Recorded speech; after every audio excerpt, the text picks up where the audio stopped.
बताते होंगे, वो सब कुछ मिला करके भारत माता तो है, लेकिन उसके अलावा और भी कुछ है जो हम नहीं बता पा रहे हैं या नहीं जानते हैं। ठीक है।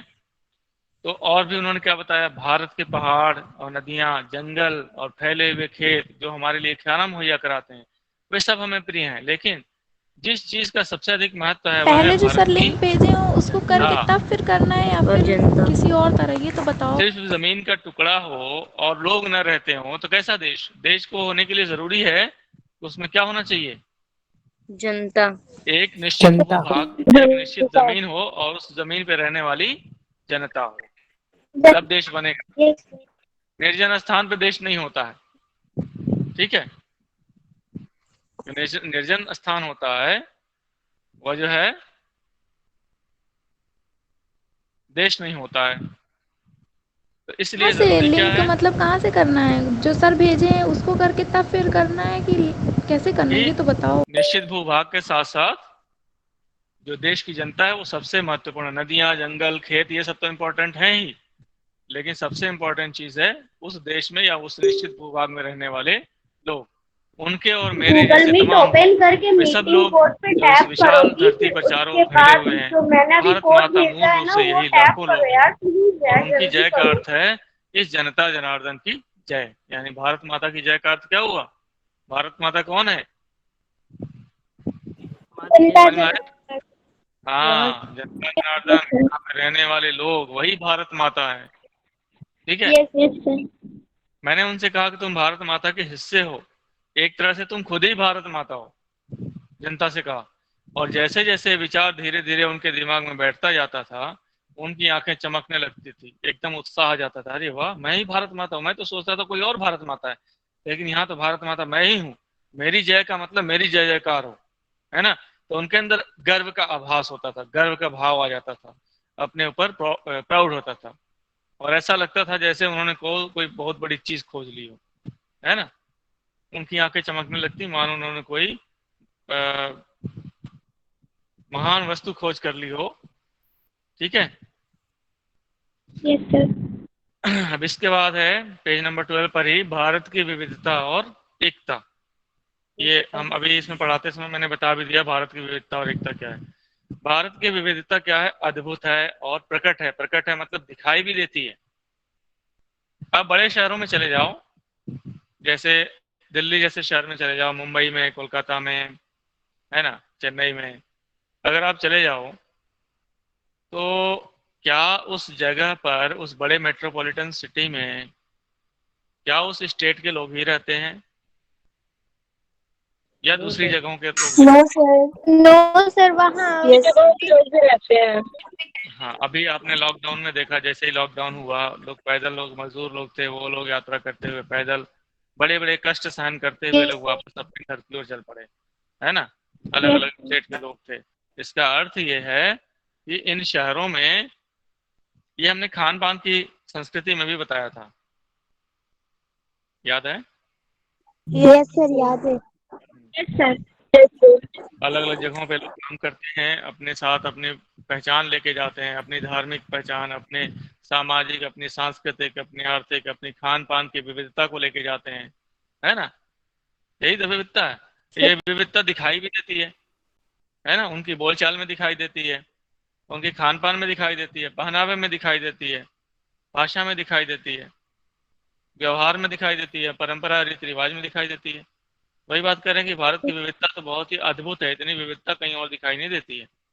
और ये दिखाई देती है विविधता, छुपी हुई नहीं है, वह सतह पर दिखाई पड़ती है और कोई भी उसे देख सकता है। यानी कई लोग बैठे हों तो आप उनके पहनावे या खान पान, रंग रूप इत्यादि को देख करके आप समझ सकते हैं कि ये जो है कहाँ के रहने वाले हो सकते हैं।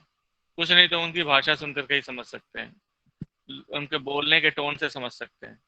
ठीक है। जैसे अगर हिंदी बोल रहे हों, चार पांच लोग बैठे हों और अलग अलग स्टेट के हों, तो आप कैसे पहचानोगे कि कौन व्यक्ति किस स्टेट का है, अगर वो मान लो सब एक ही भाषा बोल रहे हो, हिंदी? सर अपने यहाँ के पहनावे से। नहीं नहीं, मैंने कहा भाषा से। अगर भाषा बोलने से, की ढंग सर अलग रहता है। हाँ, कोई उनका जो बोलता है तो टोन कोई होता है अलग रहता है। अलग अलग होता है। है ना। Yes sir. अब जैसे बिहार वाला बोलेगा तो तो बिहार वाला भोजपुरी टाइप बोलेगा, बोलता है सर। हाँ बिहार वाला बोलेगा तो ऐसे नहीं बोलेगा जैसे मैं यस बोल के सर। दिखा रहा हूँ, है। ऐसे कुछ यस बोलने सर। का उसका टोन से आप पकड़ लोगे, ठीक है। और वही अगर उधर साउथ का बोलेगा तो वो बेमेंट से बोलेगा जी तुम क्या करता जी, यस सर। हम ऐसा नहीं यस बोलता, सर। बोलेगा ना। Yes sir. तो इससे आप पहचानोगे कि ये जरूर साउथ का है, ठीक। तो इस तरह से हम अपनी टोन से, उनके टोन से पहचान सकते हैं। भाषा भले एक बोल रहे हो लेकिन उनके लहजे से, स्टाइल से हम पहचान सकते हैं किस स्टेट के रहने वाले हैं। क्लियर है ना। Yes sir. तो ये चीज दिखाई देती है। और इसका ताल्लुक शारीरिक रूप से भी है और मानसिक आदतों और विशेषताओं से भी। अब देखो इसका ताल्लुक यानी संबंध शारीरिक रूप से भी है। शारीरिक रूप से का मतलब उनके रंग से आप बता सकते हैं, रंग से यस सर।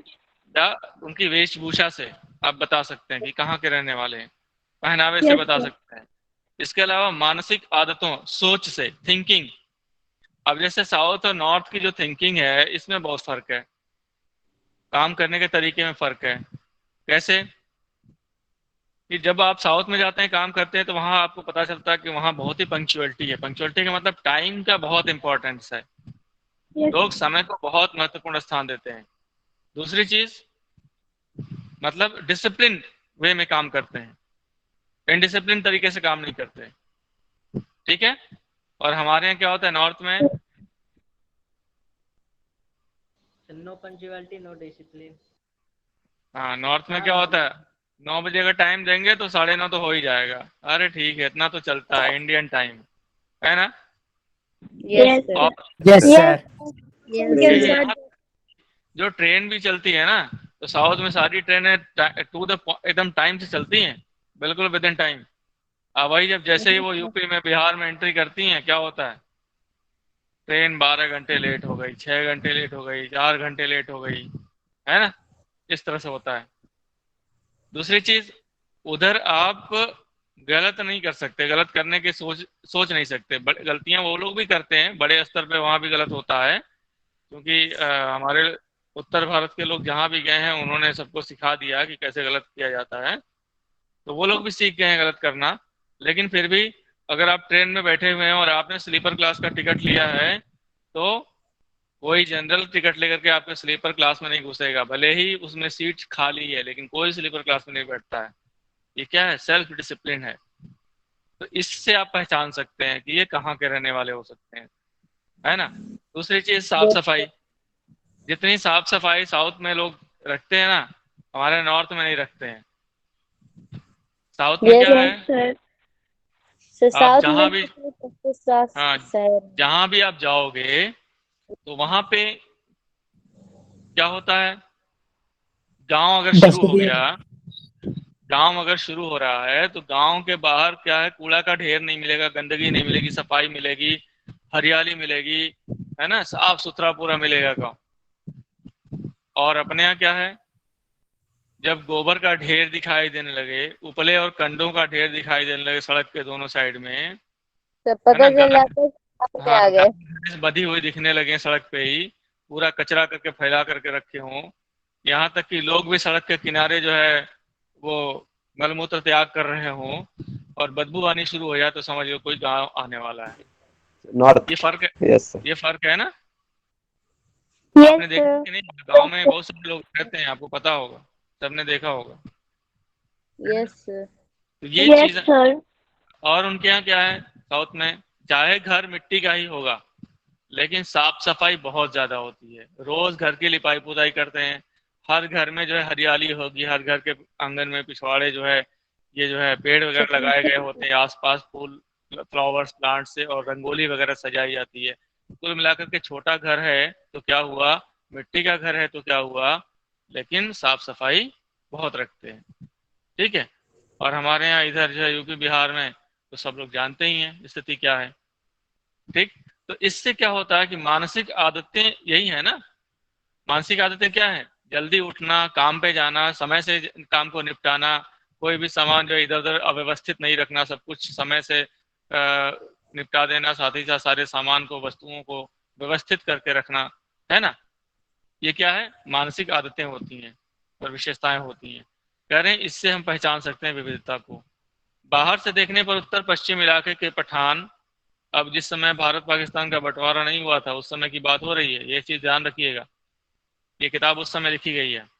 तो उत्तर पश्चिम के जो इलाके के पठान हैं जो इस समय आधुनिक पाकिस्तान में रहते हैं, और दक्षिण के दिशा में रहने वाले तमिल हैं, बहुत कम समानता है उनमें, है ना। वो पठान लोग को लंबे लंबे होते हैं, गौर वर्ण के होते हैं, गोरे होते हैं, लंबे चौड़े होते हैं, बहुत हेल्दी होते हैं। अब वही दक्षिण भारत में उनका रंग क्या हो जाता है, डार्क हो जाता है ना। उनकी भाषा अलग हो जाती है, नस्ल अलग हो जाती है, खान पान का तरीका अलग हो जाता है।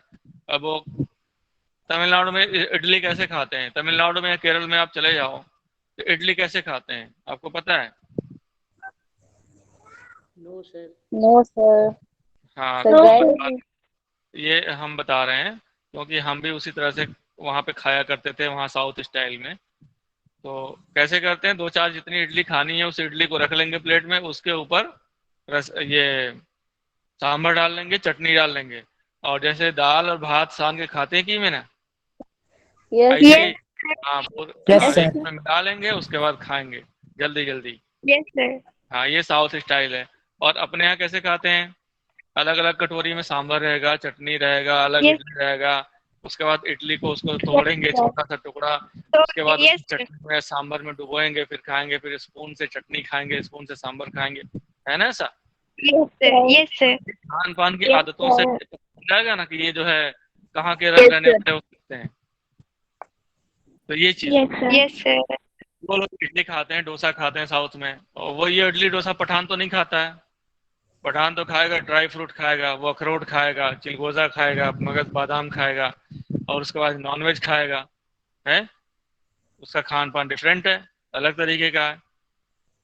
तो इसलिए चेहरे में, शारीरिक गठन में, खान पान में, पहनावे में, भाषा में, वेशभूषा में, सब में वो एक दूसरे से अलग दिखेंगे। कौन, उत्तर पश्चिम का जो पठान है।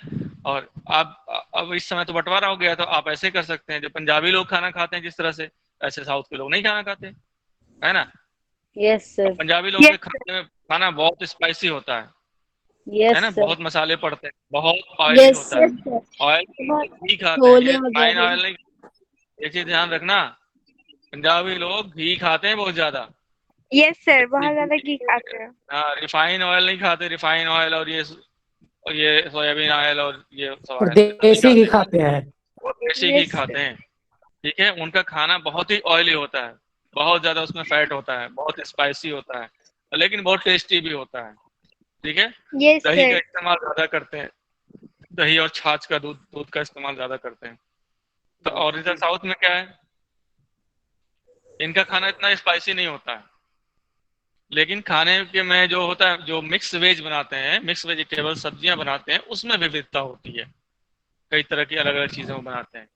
ठीक है, और ज्यादातर वो लोग खाने को पसंद करते हैं भाप में पकाया हुआ, जैसे इडली किसमें पकाते हैं, तो भाप में भाप पकाते हैं, में। भाप में पकाते हैं। हाँ, यस एक सर। होता है पुट्टू भाप बोलते हैं, एक होता है पुट्टू। ठीक है, वो चावल, नारियल और कोई चीज मिला करके उसको जो भाप में, एक बांस का जो है खोखला वो होता है, उसमें भर देते हैं, और भरने के बाद क्या करते हैं, उसको उसको भाप में पकाते हैं। ठीक है, यस सर, फिर फिर बाद उसको में निकाल। फिर उसको निकालते हैं, निकालने के बाद फिर उसको सांभर के साथ में, या नारियल का दूध होता है उसका कुछ बना होता है, यस सर। उससे खाते हैं। तो नारियल की चटनी सर। हाँ, वो नारियल की चटनी भी होती है, नारियल का मीठा दूध भी होता है, जिससे मन सब चाहे वो खा मिक्स लेते करके हैं। खाते हैं। हाँ हाँ, मिक्स करके खाते हैं, है ना। तो उनका खाना डिफरेंट टाइप का है, और हमारे खाने से भी अलग है। आप पठानों की छोड़ दो, हमारे खाने से भी उनका खाना अलग है। हम दाल चावल सब्जी रोटी चटनी यस। अचार पापड़ ये सब खाते हैं। उनके यहाँ भी अचार और पापड़ तो बहुत ज्यादा इस्तेमाल होता है, हमारे यहाँ फिर भी कम होता है। उनके अचार पापड़ तो खाने में मस्त है। ठीक है, तो इस तरह से उनके खान पान और हम लोगों के खान पान, या पश्चिमोत्तर भारत में रहने वाले जो भारतीय है उसके खान पान में और पहनावे में, वेशभूषा में, तमाम चीजों में अंतर है। ठीक है, उत्तर पश्चिमी सीमांत प्रदेश यानी जो अफगानिस्तान का बॉर्डर है, उसमें मध्य एशिया की गमक है। गमक मतलब मध्य एशिया की, उसमें मिलावट मिलती है। मध्य एशिया मतलब ईरान की, इराक की, अरब कंट्रीज की, मिडिल जो ईस्ट एशियाज हैं, एशियाई देश हैं, जैसे ईरान हुआ, इराक हुआ, इसके बाद अफगानिस्तान है, और अरब के कुछ देश हैं, उनके यहाँ जो खान पान पहनावा इत्यादि है वो सब आपके अफगानिस्तान के कुछ इलाकों में उसकी थोड़ी बहुत झलक मिल जाती है। ठीक है। और वहाँ के बहुत से रीति रिवाज, जैसे कि कश्मीर के भी हिमालय के उस पार के देशों की याद दिलाते हैं। कश्मीर में भी क्या है, जो खान पान का तरीका है वो क्या है, बॉर्डर के उस पार जो देश में जो खान पान है उस तरह का है। पठानों के लोक नृत्य रूसी कोज नृत्य शैली से मिलते हैं। अब ये रूसी कोज नृत्य क्या, कोजक नृत्य क्या होता है, ये आप यूट्यूब पे खोज लेना, कोजक डांस क्या होता है, रशियन कोजक डांस। ठीक है। ऐसे ही पठानों का लोक नृत्य भी होता है। ठीक। इन तमाम विभिन्नताओं के बावजूद पठानों पर भारत की छाप वैसे ही स्पष्ट है जैसे तमिल पर। यानी भले ही वो पठान खान पान में हमसे थोड़ा सा डिफरेंस है, बाहर के खान पान से प्रभावित है और दूसरे लोक नृत्य या दूसरी परंपरा से प्रभावित है, लेकिन फिर भी उसमें क्या है, भारतीयता है ना, भारतीयता की छाप ज्यादा है। और इसमें कोई आश्चर्य नहीं है, क्योंकि सीमा के ये सारे प्रदेश, साथ में अफगानिस्तान भी भारत के साथ हजारों वर्ष से जुड़े रहे। अफगानिस्तान ऐसा नहीं कि बहुत पहले हमसे अलग हुआ है, वो तो अंग्रेजों के आने के बाद से अलग हुआ है ना।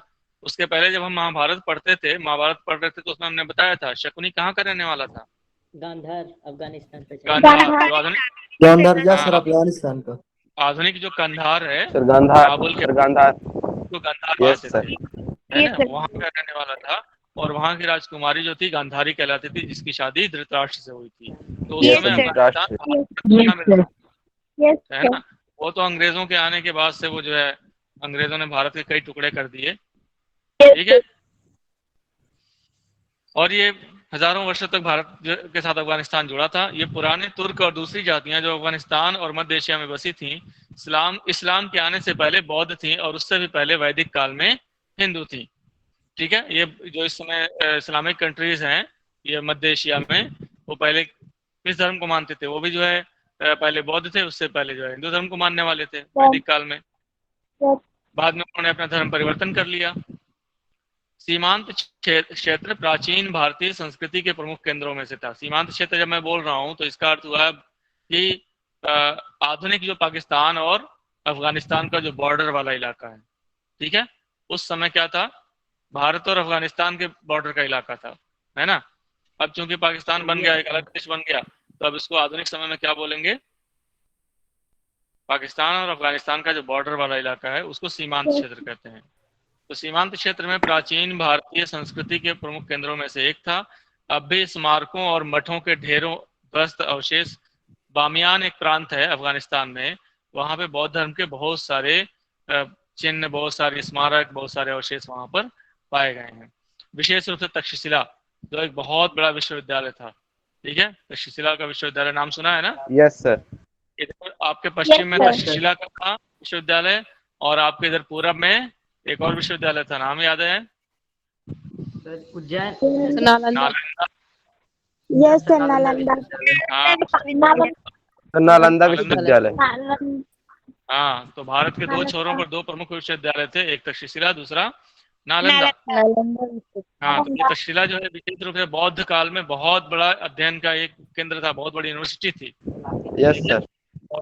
2000 साल पहले अपने बहुत ही फेमस था, बहुत प्रसिद्ध था। सारे भारत के साथ ही एशिया के विभिन्न भागों से विद्यार्थी यहाँ खींचे आते थे।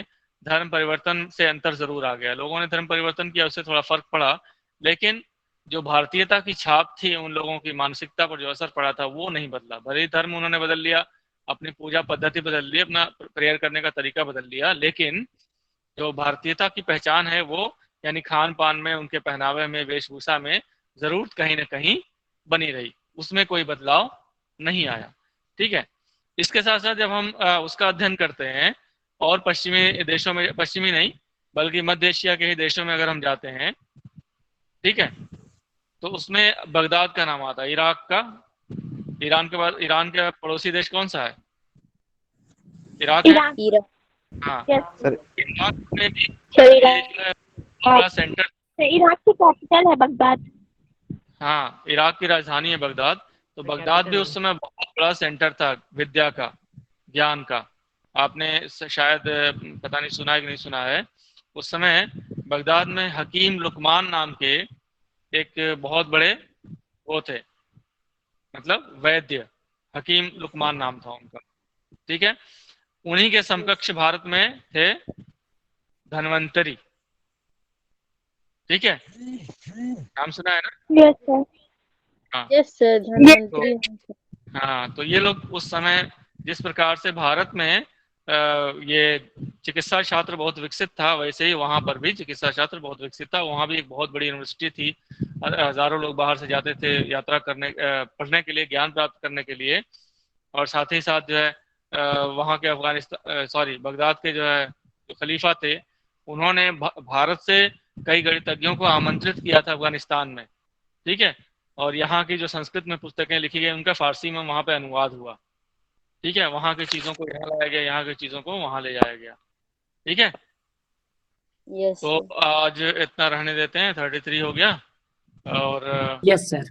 लोग आज लग रहा है कम, बहुत कम जुड़े हैं, 29 लोग ही जुड़े हुए हैं, कल अच्छी संख्या थी। यस तो सर।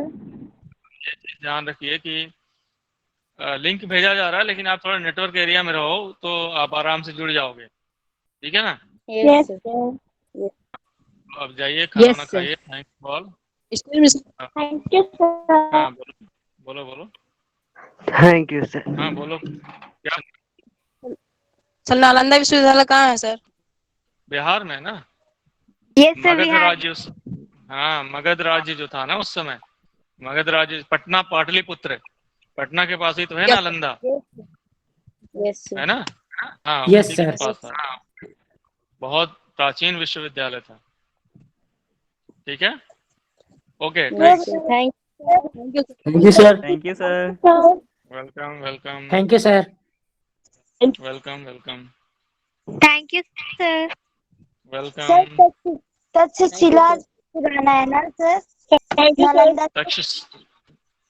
तक्षशिला, इसका अब तो काल देखना पड़ेगा कि कौन ज्यादा पुराना है, या फिर स्टे करो, 1 मिनट रुके रहो तक्षशिला अभी। सर, तक्षशिला पुराना है। तक्षशिला पुराना है, यस हाँ, सर। क्योंकि वो महाभारत काल में था ना। Yes sir. तक्षशिला का नाम उस समय भी आता है, तो वो पुराना होगा, ठीक है।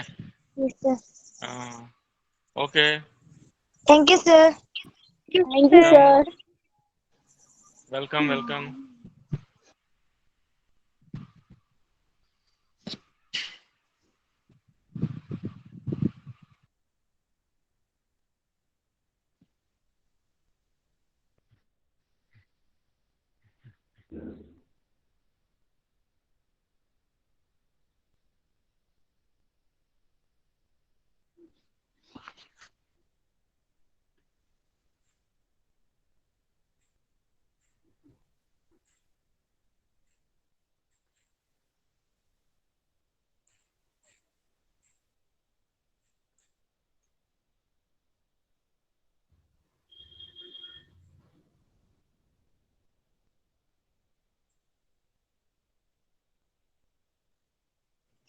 हाय स्तुति, कैसी हो?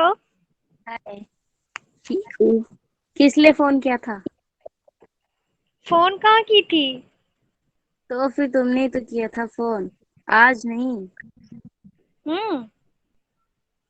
2-3 दिन पहले।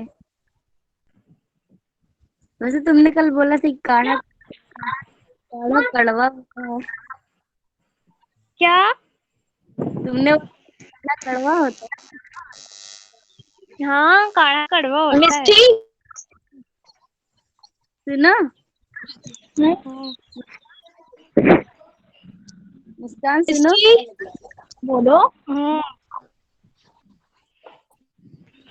काढ़ा कौन बोल रहा है काढ़ा कड़वा नहीं होता? होता है।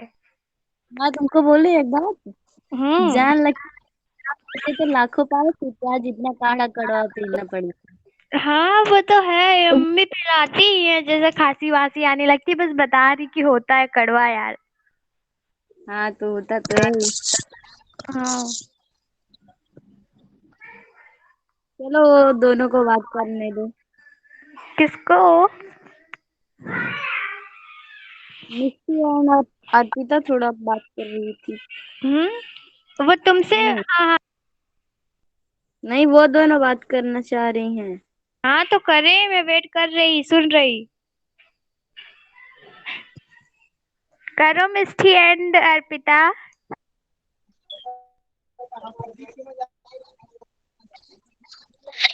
मिस्टी, मिस्टी सुनो, आर्तिका को मेरा बोलो। नंबर दे दो ताकि वो मुझे इंग्लिश ग्रुप में ऐड कर ले। और मैं तो तुम्हारा नंबर, हाँ नंबर मेरे पास नहीं है। अरे उसमें से तुम उसमें नहीं ऐड हो क्या? क्या नाम है? अरे ऐड होता है। इंग्लिश ग्रुप में नहीं, मैंने भेज दिया, लिख लो। वो सर करेंगे अर्पिता, ऐड सर करते हैं।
भारत की खोज पढ़ा